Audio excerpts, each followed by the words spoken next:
Et il faut se reconstruire. Mais le plus dur, c'est de pouvoir l'accepter et de continuer sur ce chemin où on y est déjà et qu'on est obligé d'y être. Donc, bonjour à tous.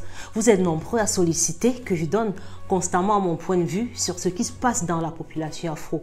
Mais ce qui m'écoeure en fait, donc je suis tellement sidérée parce que c'est toujours les femmes qui se tirent dans les jambes. À chaque fois qu'il y a un problème, à chaque fois qu'il y a une situation, c'est toujours les femmes qui viendront reparler, calomnier d'autres femmes. Hier, c'était Eunice. On va toujours voir sur la toile des femmes qui essayent toujours de mettre les bâtons dans les roues d'autres femmes, de critiquer d'autres femmes. Et ces femmes-là, c'est sûrement des femmes frustrées parce que je ne comprends pas comment on peut se mettre à critiquer des gens dont on ne connaît pas.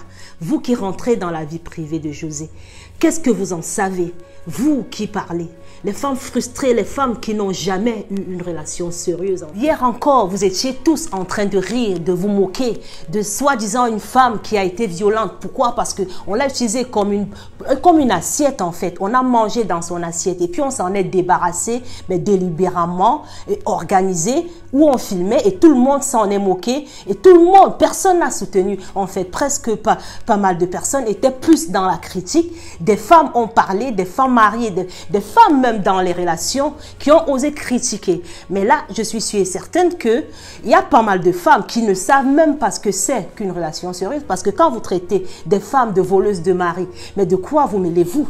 Croyez-vous qu'en épousant un homme, on possède cet homme et que si demain, ça s'avère que dans les bases dont on s'est fixé, les choses ne vont plus dans la même direction, voulez-vous qu'une femme meure? En réalité, de quoi vous mêlez-vous?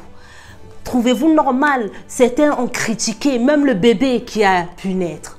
Donc vous préférez qu'une femme puisse avorter que de mettre au monde un enfant né d'un amour dont on revoit la démonstration au quotidien.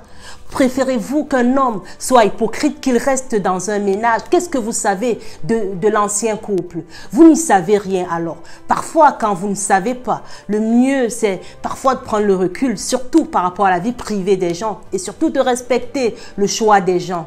Je préfère encore voir des gens heureux, amoureux, se marier que des gens hypocrites qui sont dans des mariages par devoir ou juste parce que l'un possède l'autre ou ce que vous allez dire. Mais personne ne possède personne. Alors, je profite de l'opportunité pour m'adresser du coup à tous mes patients qui sont dans cette situation en général où il va falloir prendre une décision et se remettre sur ce chemin où on est obligé et de prendre ce chemin et de ne pas regarder en arrière. Si vous avez pu construire, vous pouvez reconstruire. Pour m'adresser à tous mes patients qui sont dans parfois le déni. Le plus dur, certes, est de l'accepter parce que on doit réellement accepter qu'on a construit quelque chose, mais qu'on doit prendre ce qu'on a construit pour reconstruire sa vie à venir. C'est pas que c'est fini, c'est pas que sa vie est finie, mais en principe, on est sur un début de quelque chose. Et si une personne vous a préalablement validé, sachez que vous êtes capable d'être validé par 1, 2, 3, 4, 5, voire 10 personnes si vous le permettez. Tout est dans votre tête et tout dépend de vous. Donc ne soyez pas bloqués, c'est fini. Allez-y, acceptez la situation. Prenez ce chemin-là, ne regardez pas en arrière, prenez le meilleur de vous, le meilleur que vous avez donné. C'est vrai que c'est pas possible de remplacer une personne et des fois, ce que vous ne devez surtout pas faire, c'est de rechercher cette personne dans d'autres personnes dont vous allez rencontrer dans votre vie prochainement. Ce que vous devez savoir, c'est que le chemin où vous êtes, c'est votre chemin en fait, c'est le chemin qui vous est destiné et de continuer à avancer. Le temps que ça prendra de réaliser qu'il va falloir se reconstruire sans cette personne, ça peut être compliqué, mais c'est le chemin de votre vie en fait, le chemin qui va vous changer. Donc, il faut se reconstruire, c'est fini. Bon début de semaine à tous et à bientôt.